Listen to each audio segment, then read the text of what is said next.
বন্ধুরা 22শে মার্চ থেকে শুরু হতে চলেছে আইপিএল। তো বন্ধুরা, আমাদের প্রিয় দল কলকাতা নাইট রাইডার্স ঠিক কী ধরনের টিম নিয়ে মাঠে নামতে চলেছে, তাদের সম্ভাব্য প্লেইং 11 কী হতে চলেছে, এই নিয়ে আজকে আমরা এই ভিডিওতে আলোচনা করব।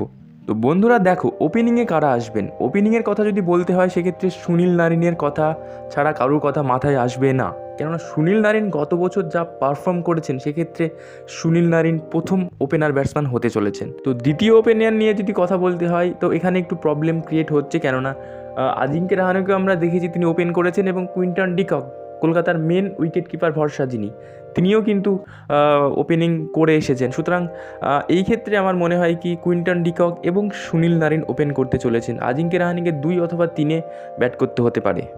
3 এবং 4 নম্বরে খেলবেন ভেঙ্কটেশ আয়ার এবং আজিঙ্কে রাহানে। সম্ভবত 3 নম্বরে নামবেন আজিঙ্কে রাহানে এবং 4 নম্বরে ভেঙ্কটেশ আয়ার নামবেন।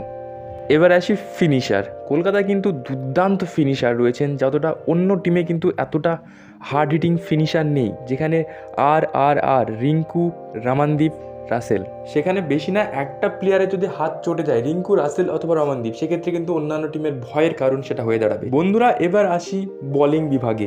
কলকাতা নাইট রাইডার্সের স্পিন বোলিং বিভাগ বাকি 9টা আইপিএল টিমের থেকে শক্তিশালী বোলিং বলতেই পারো। কিন্তু বন্ধুরা, কলকাতার ফাস্ট বোলিংয়ে কিন্তু কিছুটা দুর্বলতা লাগছে, কিছুটা, খুব বেশি বলবো না, কেননা আনরিক নকিয়া রয়েছেন, স্পেন্সার জনসন রয়েছেন। সুতরাং তাদের মধ্যে একজন ইনজুরি হলে আরেকজন তো খেলে দেবেন, কিন্তু কিছুটা এক্সপিরিয়েন্সের অভাব মনে হচ্ছে। তো যাই হোক, হর্ষিত রানা আছেন, বৈভব আরোরা আছেন, এক্সপিরিয়েন্স কম হলেও দুর্দান্ত বোলিং করে দেবেন। বন্ধুরা, এক নজরে এবার সম্পূর্ণ প্লেইং 11টা দেখে নেওয়া যাক কলকাতা নাইট রাইডার্সের।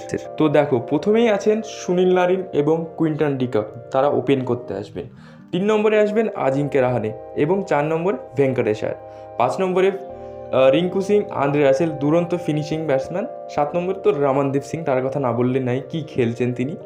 8 নম্বরে আসবেন হর্ষিত রানা, 9 নম্বরে বৈভব আরোরা, 10 নম্বরে আনরিক নকিয়া, 11 নম্বরে বরুণ চক্রবর্তী। এবং সাবস্টিটিউট হিসেবে যারা আসবেন তারা হলো রঘুবংশী আছেন, উমরান মালিক আছেন, অনুকূল রয়, মনীষ পান্ডে আছেন। যখন দলের স্বার্থে যখন যেটা প্রয়োজন, হয়তো দেখা গেল কোনো সময় ব্যাটিং বিপর্যয়, সেক্ষেত্রে আমরা মনীষ পান্ডে বা রঘুবংশীকে দেখতে পারি। এবং বোলিংয়ের দরকার হলো অনুকূল রয় আছেন, উমরান মালিক আছেন, এছাড়াও অনেকে আছেন। তো বন্ধুরা, এই হলো কলকাতা নাইট রাইডার্স সম্ভাব্য প্লেইং 11। ধরে নিতে পারো সেম টু সেম প্লেইং 11 হবে না, কিছু একটা প্লেয়ার চেঞ্জ হতে পারে, ব্যতিক্রম, কিন্তু ধরে নিতে পারো এটাই কলকাতা নাইট রাইডার্সের প্লেইং 11।